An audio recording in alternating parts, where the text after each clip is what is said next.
All right, go ahead. We good? Okay, let's call the meeting of the Policy Review Committee meeting of April 27th to order at 5:30 PM. Please note that Kim Bonner is not able to join us tonight, but Joel, Marcus, and Kevin and Scott are all here. Let us stand and do the flag salute. I pledge allegiance to the flag of the United States of America and to the republic for which it stands, one nation, under God, indivisible, with liberty and justice. We do want to begin by thanking the bargaining team and the Creek School District for leaving pizza and cupcakes. So be sure and get some of those on the way out the door. We should always have meetings after other people's meetings. We have meeting minutes from February 2nd. Any concerns or changes to those?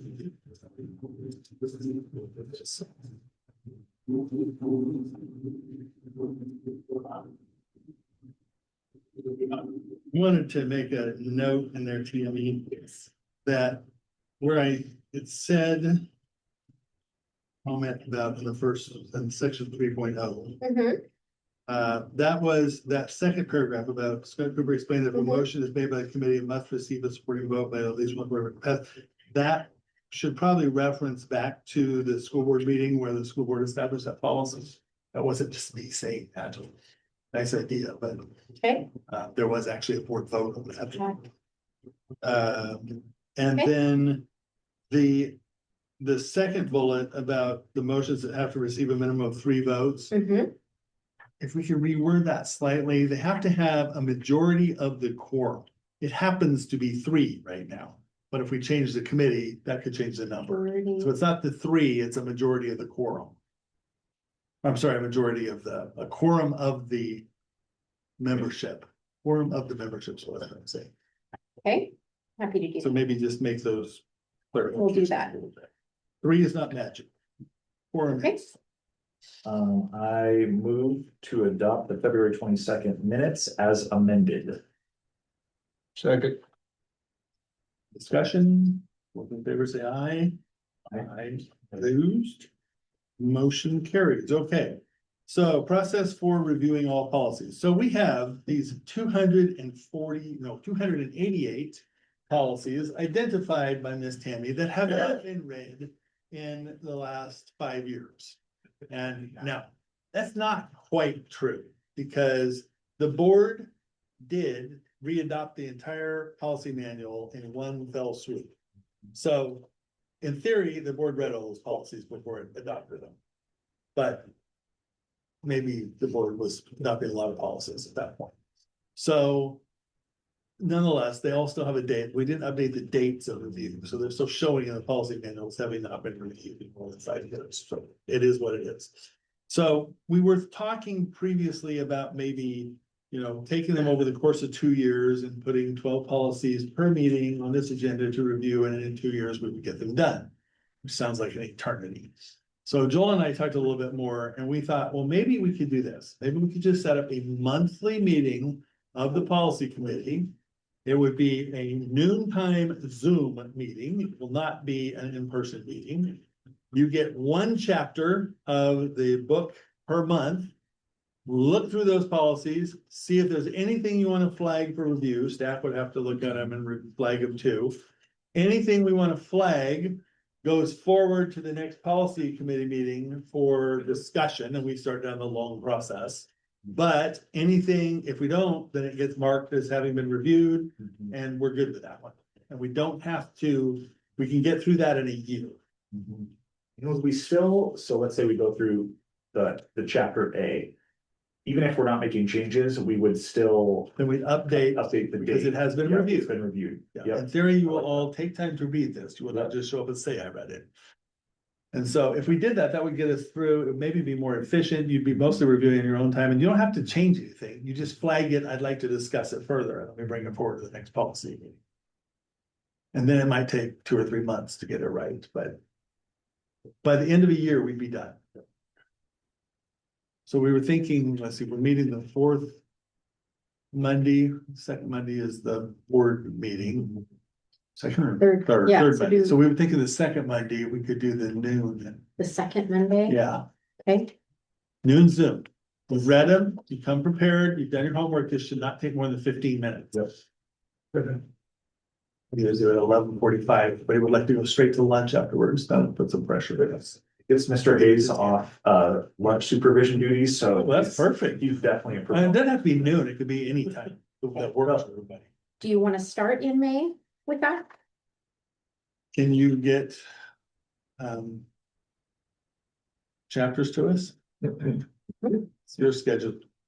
We're talking a month before graduation, middle of 6th grade camp, life gets busy, Yes, it is.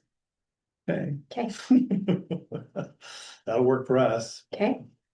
So that would be, But that would get us through our policy review just before the new board gets Yep, elected and next year. yeah, great. That'd be quite the gift to give. That would, uh, you'll have a completely updated policy book for a new.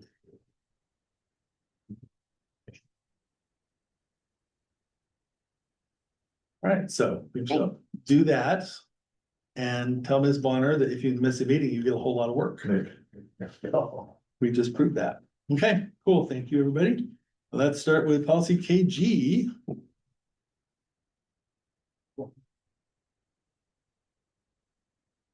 All right, so I thought I would just do a summary. We started looking at this policy because I wanted to add 2 words or events. And then there was some additional suggestions made, so I went through and made some more changes. And then there was some more discussion. And at that time, it was mentioned that maybe this whole policy needs to be rewritten. And maybe we need to look at Redmond's policy and we need to look at Jefferson County's policy because they had done a lot of work on their policies. So I did that. I pulled both of their policies and they had a lot of similarities to each other.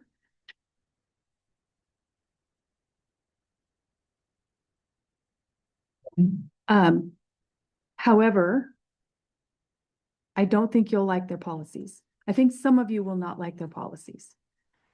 Their policies are a lot more restrictive and charge for a lot more things. So, but what I did do is I looked through them. I made a chart of each of our policy, Redmond's policy, Jefferson County's policy, looked at all of the advantages of each of those, all the disadvantages of each of those, and then some other things to consider for each of those. Then I pulled some things that I thought were good from the other 2 districts' policies.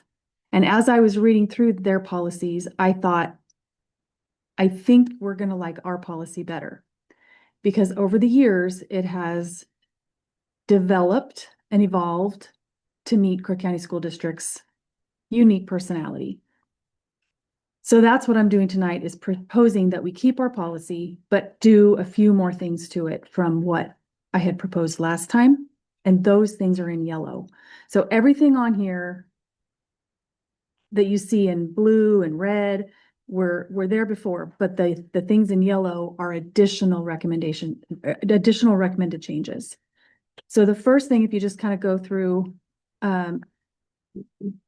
chronologically through this policy, not necessarily the most important thing, but the first thing you see on here is some language saying that employees of the district must follow the same processes that anyone else has to follow.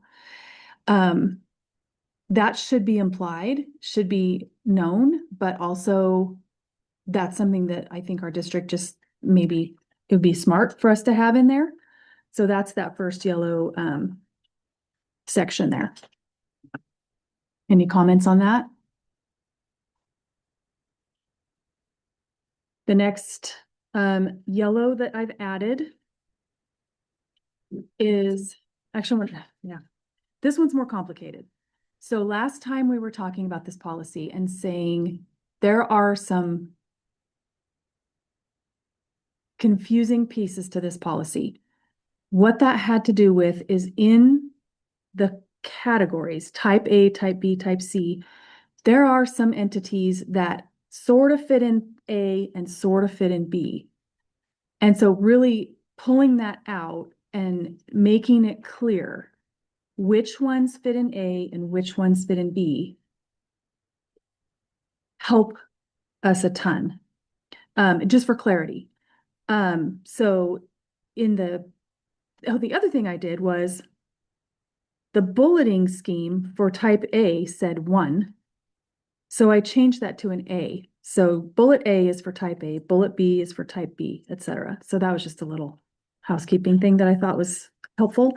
But in type A, basically pulling youth sports groups out into the open and saying, if you're a youth sports group and you meet this criteria, you don't pay for building use.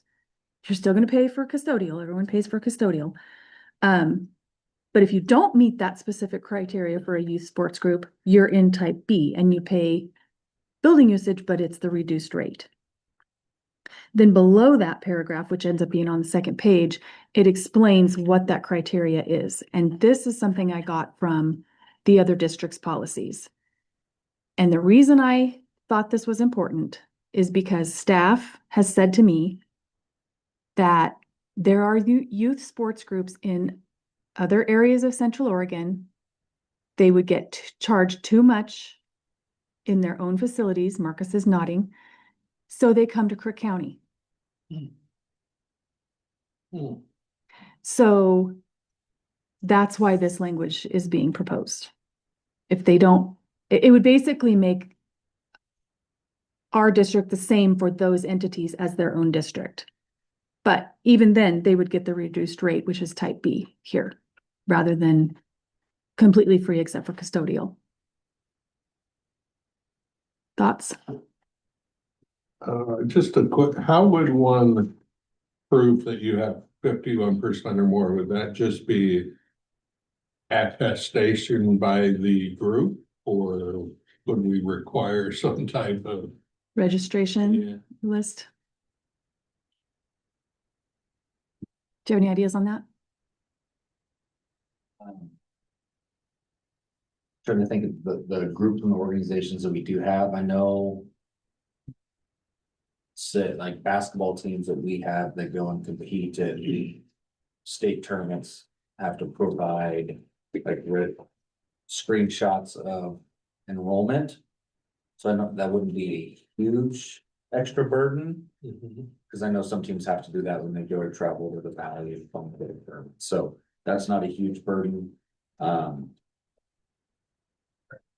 I don't think that's a huge concern of mine of providing that. I don't think many of ours at this state of the game have many of the outside kids. I mean, because a lot of ours are feeder programs for our local teams, most of them, I should say. And I think what would happen is if you're based out of Prineville, it's not going to be a question, but if you're, Bend, elite, basketball, something or other, maybe then at that point we say, okay, we need a roster.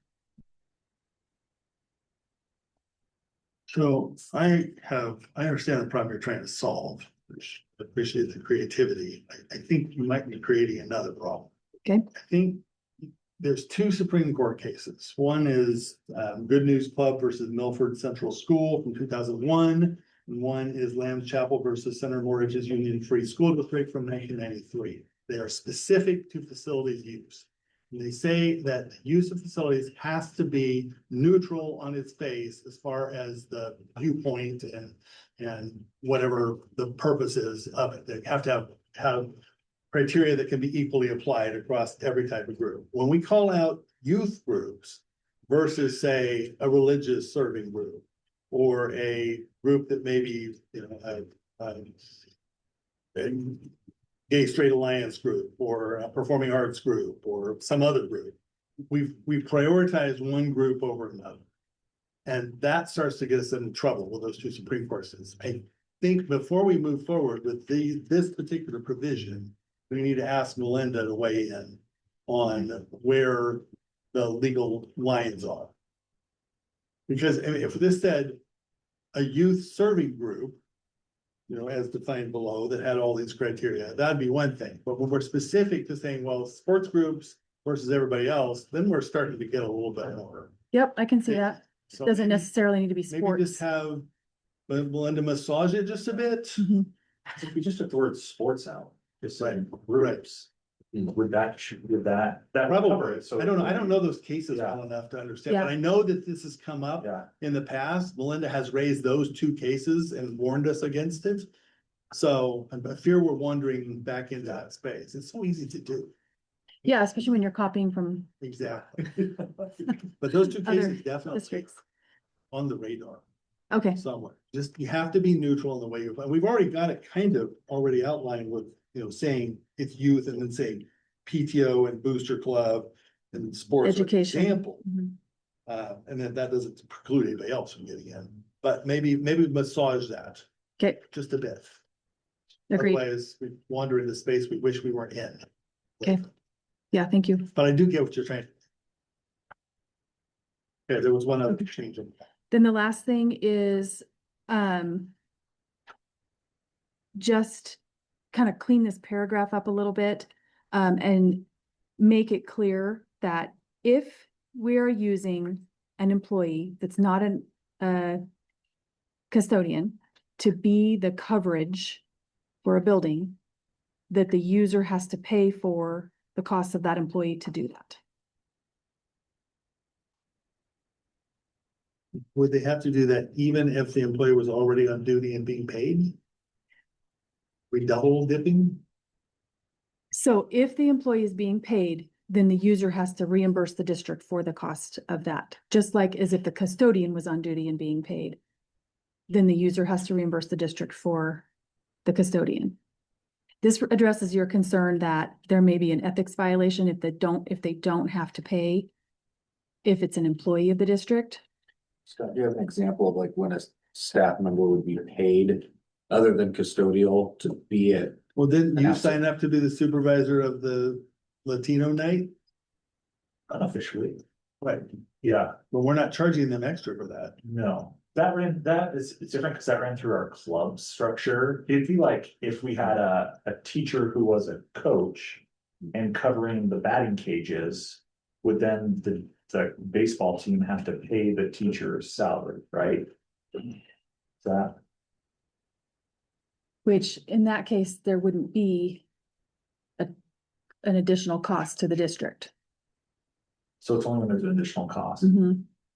Then I'm wondering like, could that staff member volunteer to be that supervisor of the facility and not be paid? So I'm just thinking a lot of, That's where it gets messy. right, that's where we have a lot of staff members who are involved in younger programs that do it out of their own time, their support, they volunteer coach, and that's a lot of them, they volunteer to help coach these organizations. Then I would hate for them to have to be paid if they're a volunteer coach, but they're representing the district. That would be a wonder to mine, because we have tons of those. This doesn't change any pay structure. Mhm. All it does is it says if there's a cost, the user pays for it. So there won't be a cost if the teacher is volunteering outside their hours to supervise the kids, there's no cost to the district, so there won't be charged, so therefore. Right. you know, But wait a minute, it doesn't say that. Where does it say if there's a cost? The user will be charged for the district staff member. I guess I I mean, changed my language a couple times.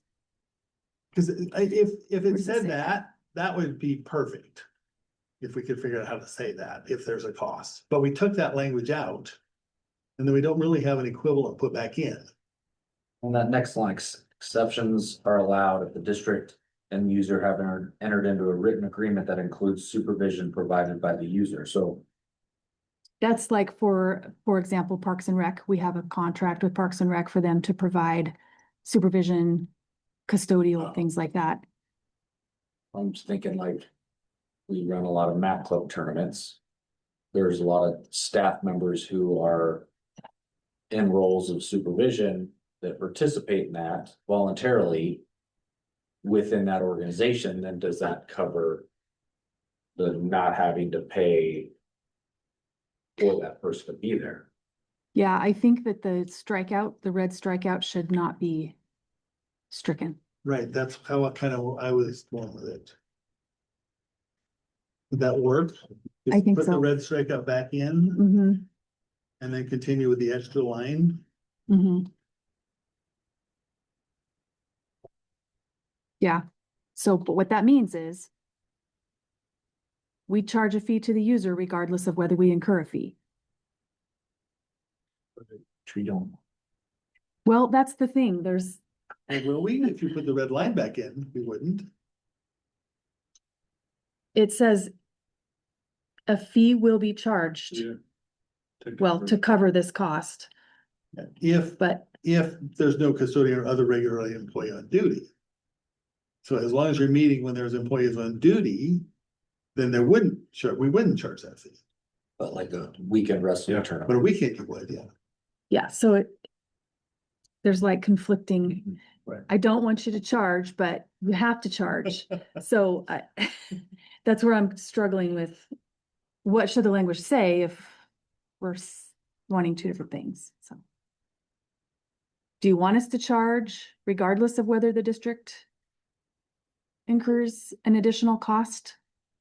If you don't, then you have I the mean, potential even if your ethics original violation. Statement, which I thought was quite clear, could we, in front of leaving the red strikeout in there. Insert language in front of the blue that says, if employee cost results in additional cost to the district, comma, the user will be charged for the district staff member and no, so. Just put your It's caveats. fine with me, as long as you're okay with it. So the question is, did we incur costs? If we didn't incur costs, we're not even having this discussion. We incurred a cost, you're gonna pay it. Okay. Does that work? Any of it works for me. Do you want to go back and retype this and bring it back to us after you talk to Melinda and fix that line, or do you want us to move forward? How would you prefer? How urgent is this? Well, we still have. It's not urgent. Okay, well, maybe we just bring it back. So that it's easy. So you do the checking with Melinda and you do whatever wordsmithing you need to do with that. Rob. Were there any other concerns about that policy? That's awesome. I think Yeah, that's, it's a difficult one. well, I like it, kind of just appreciation that you looked at other policies. Yeah, Or just decided, I'll take this part that works, this doesn't fit us, so I think it's awesome. I think it's difficult because we want to support our kids, our community, our organizations, but not at the cost of the district and of the district facilities. I predict that's the most difficult policy of the evening. Figured out what came in. That's Thank you. Thank you, Anna. Okay, Dr. Ha, public comment. I do not believe this is the most difficult one of the evening. Marcus is passing these around. Public comment's been so easy in the past. So Tammy and I, for whatever reason, were recently reviewing a public comment policy and found that our policy was actually misaligned with our practice. If you look in that number 2, it references a sign-in sheet for public comment, and then a person needs to sign in. We've shifted over to these public comment cards that are also referenced. We just no longer do a sign-in sheet because we don't make people sign in twice. So that red strikeout just fixes that issue of not having a sign-out sheet or a sign-in sheet. On the back, this has to do now that we have virtual meetings, people can present virtually. We had no procedures. They just were kind of these verbal procedures that Jen would give. So we put together some procedures for online participation, which matches what we currently do. So someone online, they would type their full name and just say public comment in the Q&A prior to the general approval to sign up. When it comes time, the board chair, like Chair Knight does, will call on Eric and call on the speakers in order. They'll have the allotted time, and we also want to make sure that if you're participating online, you're in charge of your audio and visual. We can't send Eric in a car speeding to your house to make sure your audio works. So yeah, just that one strikeout on the front and then those added procedures on the back in blue. And again, that just brings our policy up to our current practice. So they would just sign their name in and forego what's on the card, brief summary of what. So what they do, they would just, if someone in person wants to do a public comment, they would just fill out the card. But if they're online, If they're online, that's those blue procedures where Right. they just type their name into the Q&A section. And then Eric would know that they want to do that. but they wouldn't have to put what their reason is. for No. the We can add that. Do we, if we need to, just to be consistent, or doesn't matter? Yeah, it doesn't have a big indication or big influence either way. Because even if someone just writes, and we've had this, where people don't always fill out all the fields of this Mhm. card either, so. As long as they give us their name, we want to make it, Yeah, seamless for someone who wants to participate. I'm fine with that. So I wonder if we could put another bullet under between 3 and 4 to reflect our actual practice, which says the board chair may open a public comment period at any time during a board meeting without requiring a public comment card be completed. Because sometimes we do that, and sometimes we have like one person sitting out there who gets public comments, they didn't get here in time to fill out a card, and you cannot sit there and say, well, you can't say anything because you didn't fill out a card. I mean, it just doesn't work public relations wise. It's very true. And So that's maybe we frequent. need to just like put that one little reserve spot in there so the board chair can do what they need to do. And sometimes you have like a giant crowd you weren't expecting, and you need to open a public comment period just to let people out there say to get that pressure off. Can you say that? So the Yep. board chair. The board chair may open a public comment period at any time during a board meeting without requiring a public comment card to be complete.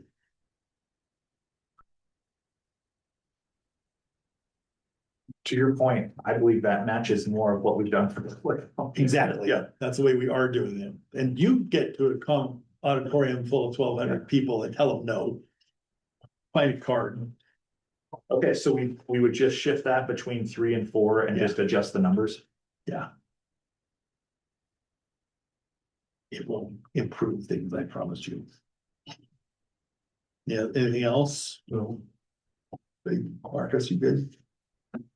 Okay, cool. We are graduation requirements. Well, let's change all these. So as you all are very aware, Carrie Lombach did a tremendous job updating this last year in collaboration with the board. So thank you for that. In practice, we found just one point that I believe needs to be fixed. Well, I really mean it. Later. So under the standard diploma, under 3 credits of social science, it says which must include personal finance, and with the new graduation requirements, under number 8, it says 1/2 credit personal finance education. So that we just don't need that line there. And then it's also updated in the modified diploma in the list items to strike out personal finance, as it again is called out in number 8 as a graduation requirement, because it is. And that's all I have for this policy. Just for clarification for me, under 7, 3 credits in career and technical education, arts or world languages. Can that be 3 credits in just technical? Or 3 credits in just a foreign language, or? Yeah, it can be any combination. So oftentimes a lot of our students get a variety though of, So there is no foreign language requirement. no, there is for the honors diploma, there is, yes, but not for the standard or the modified. A lot of universities have their own language for Mhm. requirements, so. Yep. And then another question I had, do we have a breakdown of how many regular diplomas versus honors versus modified versus extended? I know you probably don't have it. I don't have it memorized, but that's a report that I can run. And actually, we pay really closely attention to all of our credit counts, and when I'm pulling those, that type of diploma is in there as well. Okay. So And I have been retired for 7 years, so Modified diploma counts as a graduate, is that correct? Absolutely. What about extended? Yes, I believe extended counts as a graduate as well. Yeah, we typically have like, Extended is extremely rare. 2016 or something. yeah, Yeah. Modified diploma used to be a neutral outcome. yeah. Mhm. Modified counts, and that was a big shift. Extended diplomas, we can pull the data, it's real easy, but I Yeah. think we have like one every few years, a Right. very rare circumstance. Yes, very rare. But I do believe it counts towards graduation. Like rates. Yes. Can we maybe take this moment of this policy, which we just keep appending diplomas on the end of, and maybe rearrange the order of these to present them in, I mean, the advanced diploma should probably be ahead of the honors diploma. We probably start with the ones that are standard, that everybody gets them. Mhm. Modified extended, and then go to the advanced, and go to the honors, then get to the certificate. Which is not a diploma, Yes. Yeah, but maybe put them in the sequential order that Yes. recognizes their value. Yeah, that makes sense. I'd be happy to do that. Well, by all means, let's append 7 more onto the end of it. Well, we never want to make a small, only one change to this policy. Right? Let's rearrange it. Anybody got any concerns about those policies? Brother, changes? Yeah. Kevin, we can Let's- email you that breakdown tomorrow. Okay, Yeah. I'm just curious. I'll get that to you. Joe. Now, I took my Title IX training over the weekend. I'm ready for you on sexual harassment.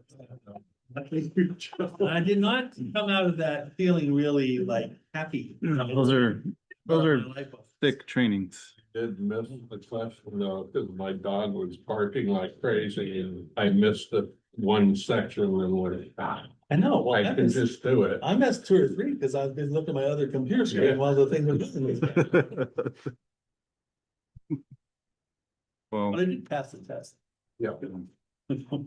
hopefully this is painless. In previous policy meetings and at the last board meeting, we had approved the changes to the GBN, JBA sexual harassment policy.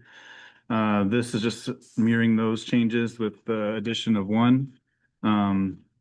So on page 6, when I was going through it, I noticed under reporting that the contact for reporting was Sean Corrigan, who was a previous HR director. So we're just changing that to the title as it changes sometimes. So we have the title of the person in that position and the phone number for the contact instead of the name.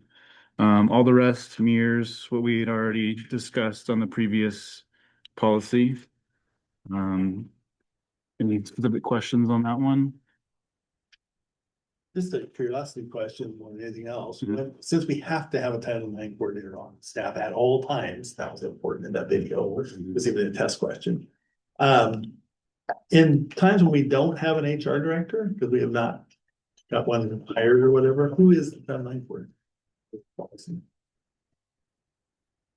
think it'd probably be the superintendent. You can't do it, because you're in charge of the ultimate, The appeal. It would, So we got multiple people trained. We're supposed to have different, but they do different roles. So that's a good question. I don't have to find out. It's something I would think Yeah. about, how we need to fix it Good to for find out. policy, but Mhm. think about that. Because I don't think Yeah. when we're empty, we ever tell anybody the interim Title IX coordinator is. yeah, which is Probably probably big think deal. that is a big deal. I don't know if it would default to Melinda. in It's this educating. case. I'm Yeah. gonna have to teach you about what I learned. Good question. Yeah, Alright. we get that figured out. Stacy Smith did it for a while and he was in Bruce's position, so we do have multiple people trained, which is helps us. Well, maybe Bree's position is the backup. Yeah. Makes sense. That's not in the decision, should be necessary. Actually, You make the all-purpose animal. I think that's a great idea. well, currently Bree is actually our decision maker within the Title IX process, so we'd have to figure that one out. You see it though. Yeah. All right, am I good to move on to the next one? Okay. So the next one came up because we were we're doing an audit of our civil rights within the CTE program. One of the items within the audit was to extend the amount of days that a complainant could have to appeal decisions. So in step 2 and in step 3 of this policy, we extended the length of time from 5 school days to 10 school days. And then in the second paragraph of step 2, I just thought it'd be good to align the formatting to just have numbers instead of writing out the numbers. So an increase in 5 to 10 school days in step 2 and step 3, and then just a formatting in the second paragraph of step 2. On the bottom of page 2-3, we have a reference to Bellevue Community Charter School. Do we want to dispose of Good that? catch.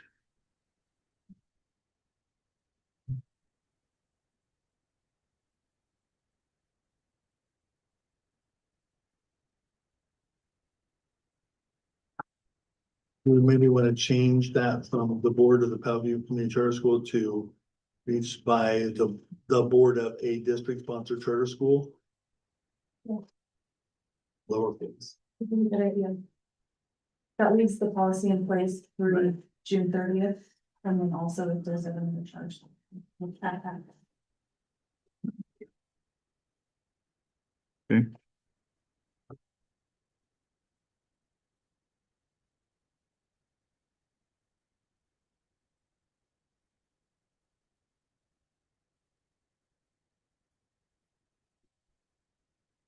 Do that.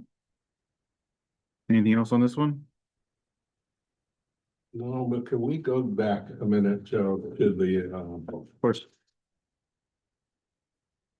sexual harassment under, and this is just a question, because I don't know the answer. Right above Oregon procedures in blue, it says a minor generally cannot give consent. Shouldn't that be legally can't be? Is there an exception to that? That's actually where Yeah. we put in at this committee. Even before Kevin, there was some legal nuance there. Mhm. Is there? It was this committee. Oh. Okay. And then right below that, reports and complaints of sexual harassment should be made.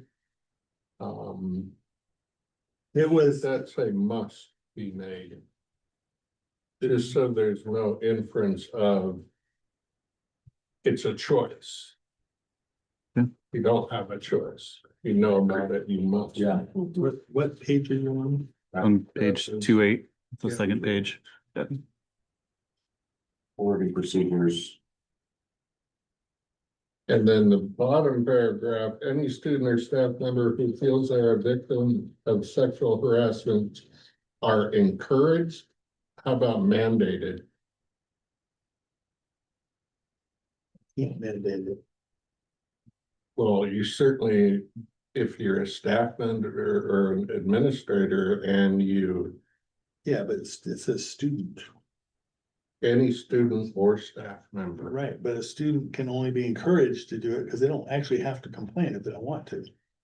That was in that video. Right, but should it have staff members there too then that say are encouraged to? They're encouraged to report their concerns if they are the victim. But we can't make them. But If it if, changes to mandate, then you're forcing them. Which that video says you can't do that. The question is whether you can force people to report themselves as a victim, Right. right? if this just is alluding to victims, this paragraph. That's what it says, who feels they are a victim. Okay, I mean, yeah, you have to mandatorily Right. report anything you see related to somebody else being victimized, Right. but you yourself have a lot of, and then the weird thing in the video was nobody reports it, but then you hear about it and then you have a duty to go investigate it even though the other Right. person doesn't want to cooperate. Mhm. Which is Right. welcome to being the HR director at Town Light. okay, that was it, sorry, we went back to that. Good clarification. Had in mind. Question.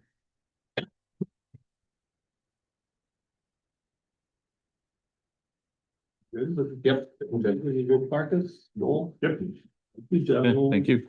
Thank you for doing the work on that. Because that's a very challenging area of law. Thanks for the input. Okay, we are back to the personal and electronic devices Yeah. policy. So the board in this group asked that we bring this policy back. We adopted it in December, asked us to bring it back in the spring to see how it was going. I checked in with our middle school and high school principal. Our middle school principal said there haven't been any major problems. It's going well. However, he does believe that kids still sneak their phones from time to time. So policy's going well. He's working hard to enforce. At the high school level, as well, Mr. Upton said it's going as well as it could. He did note that the high school is sending targeted reminders to teachers that they've had some classes where they're seeing students with phones out. So they are, I believe, use the word cracking down on certain, to make sure that enforcement is consistent. That will be an ongoing issue. Certain Teens with cell phones. Yes. When I walked through the school district recently, the high school recently, there was no sneaking of anybody's phone. There was a blatant disregard for the policy. I believe that might be the targeted enforcement that he referred to, or sorry, targeted reminders. So yeah, specific staff where they're seeing a lack of enforcement, they are following up directly with those classes and those staff members. I would think it'd be even worse like during non-class hours when kids are just roaming around the lunchtime. Yeah, students Right. do, if they're taking their out of class in the hallway, if they're Right. putting it from their phone to from their pocket to they might check a message. Well, to that end, I wondered if we wanted to make a couple minor changes to this. To make it a little more clear. The first one, I'd like to change it in the policy statement, line 1. That very last line that refers to regular instructional hours. Could we maybe change that to regular instructional time? To me, the difference there is hours is 8 to 3:30. Time is when you are in the classroom being instructed. And I'm not that concerned about whether kids are checking their phone in between classes or at lunch or whatever. I am concerned about when they're supposed to be taking instruction. It's a slight nuance and difference, but short of locking up your phone when you arrive and getting it back when you leave, I don't know that under the hours line, we would be in compliance with our own policy. That works for, I think, the high school's practice. Mark is thinking through the middle school, they're all away the whole time. Bell to bell, first bell, they're to be in their locker. End of the day. They take them out. With their locker, individual lockers. We just have a clever saying, right? Off and away all day or something like that. I mean, we just go by the bell to bell, first bell to last bell.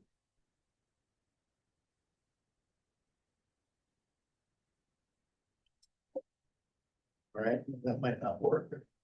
The other suggestion was to, in the number 3, the beginning of the second sentence, insert the word only in the event of an emergency, students will be granted immediate access to use of their personal phone. Like that.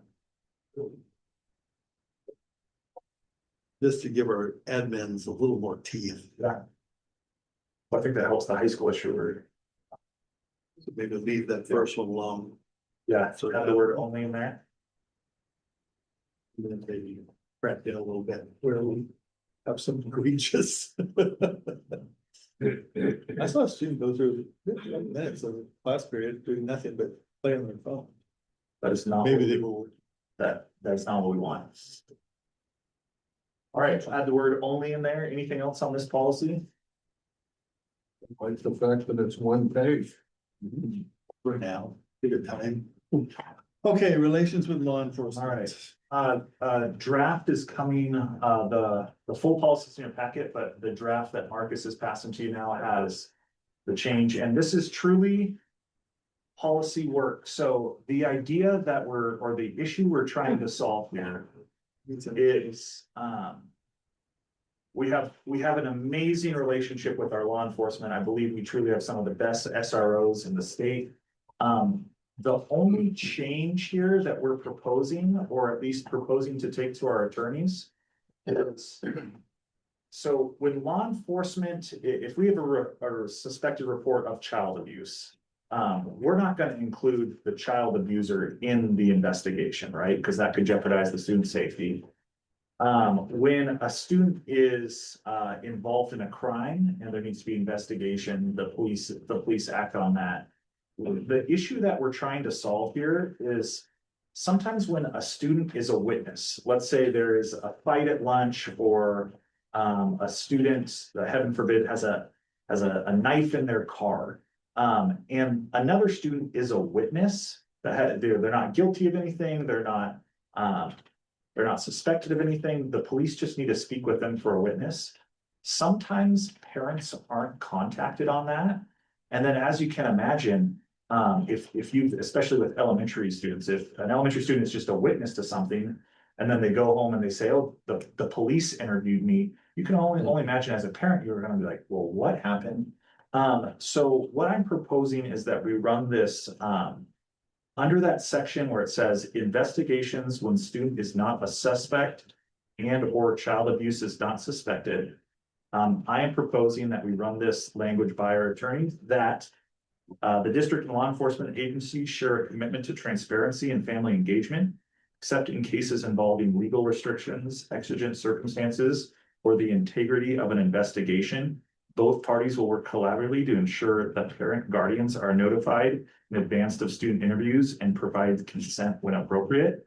And that just means we want to be so transparent when a student is just a witness to something. We don't want them getting called in by the police, and at least this explains the district's desire for that. Makes sense. So. Let me suggest some revisions to that. You can't commit the law enforcement agencies to No. what they may be engaged to. Today's agency may not be tomorrow's agency. Sure. So maybe we should amend that to say the district is committed to transparency and family engagement, blah, blah, blah, blah, blah. And then say, except in cases involving legal restrictions, exigent search or integrity of the investigation. The district will work collaboratively with law enforcement to ensure that parents are notified. And then we're only committing ourselves, which is the only authority we have. That makes sense. I'd like to speak to that, but I don't know that we can always do that. Yeah, and I'll run this, I mean, like I said, we're awesome partners with our SROs, so we'll run this through them as well with legal. I just wanted to bring it to this committee to kind of help think through the situation. Marcus, anything on your end on this one as you deal with it from time to time? Thinking sometimes the timely manner of investigations make it very difficult to communicate ahead of the game with kids. High school, maybe have a little bit more flexibility, kids driving, our kids catching buses. That does pose some concerns on my end that to get into an investigation, leading an investigation to a point we're comfortable with could inhibit us doing that if we have to communicate ahead of communicating with kids, with the parents.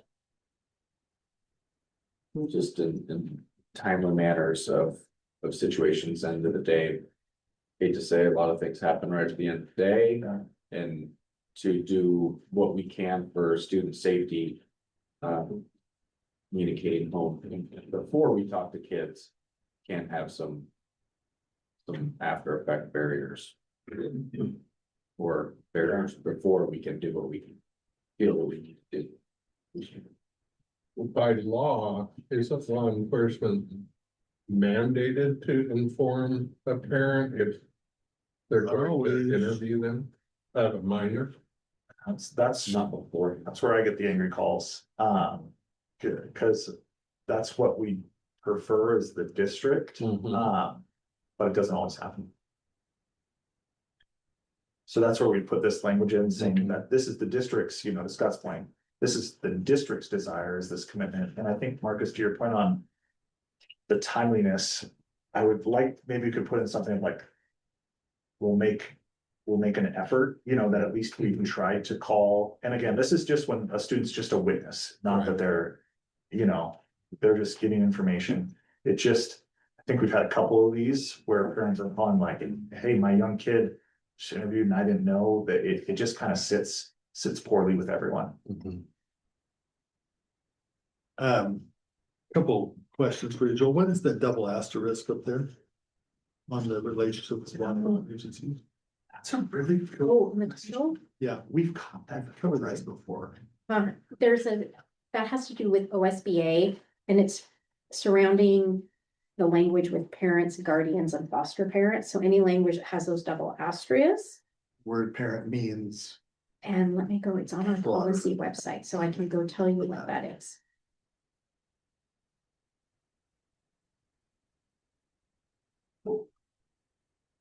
well, you looked that up. The other question was maybe a little more tricky. What's the definition of a law enforcement agency? There is a legal definition that I'd wanna find, but yeah, the LEAs, they're referenced in a lot of policies, so I can get that. Does definition. DHS qualify as a law enforcement agency? I don't think of it that way. Right. What about ICE? Does this policy covers ICE? Yes. Are you gonna treat it the same way? Let me get that legal definition. I mean, you may wanna insert it into the policy. Yeah. Or the AR is what I'm thinking. So we can say exactly who it covers. Yep. Or maybe you have to soften your language. Mhm. And if DHS is not an LEA, then insert additional language to describe their category. Yeah, that's a good point, especially, I mean, that's a very hot topic right now. And ICE, we should definitely think through how this applies to ICE. So the double asterisk means as used in this policy, the term parent includes legal guardian or person in a parental relationship. And it's defined by ORS 125.005.4. Yes. Thank you for opening that can of worms. Yeah, right, it's like, well, Any other, Nope, so I'll run that through our SROs, legal, and then also determine that definition of law enforcement official. let me back up before we go to wellness. I didn't specifically call out ACAR, discrimination complaint procedure. It's attached to the sexual harassment. We were okay with moving forward with that as part of the policy, right? We didn't explicitly talk about it. Okay, wellness program, EFA. Thought we were done with this policy. Never do. I know. Somebody's always interested in what kids are doing. ODE is especially interested in wellness policy.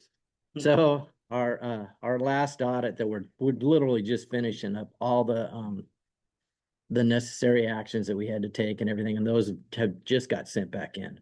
This draft being one of those. And they have not gotten back to us yet as to whether or not they've approved these changes. So I would not recommend that we take this to the full board until that happens.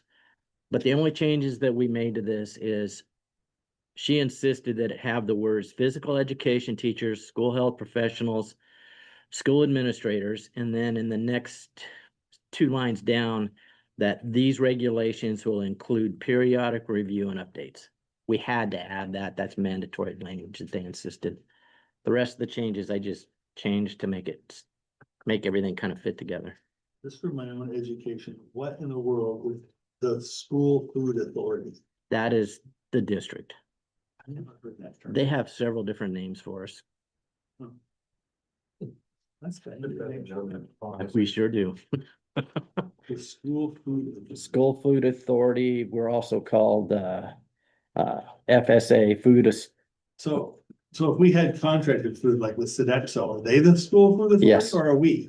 Well, we would be in charge of that authority, but they would be in charge of running just the program. They would be the authority. I can double check that to make sure, because I'm not absolutely positive. Today, it doesn't matter today, but it might something. Okay, so don't move this forward. If I will, I'll let Tammy know as soon as they've approved it, and then it takes it to the board meeting. So if I can shorthand where we're at, do we need We have a comprehensive motion to move forward 4.2, 4.3, 4.4, 4.5, 4.6, and 4.7. No, not 4.7, 4.6, just 4.6. 4.2, 3, 4, 5, 6. To the board with a do pass recommendation with amendments. Did you say I moved? I moved. Or so moved.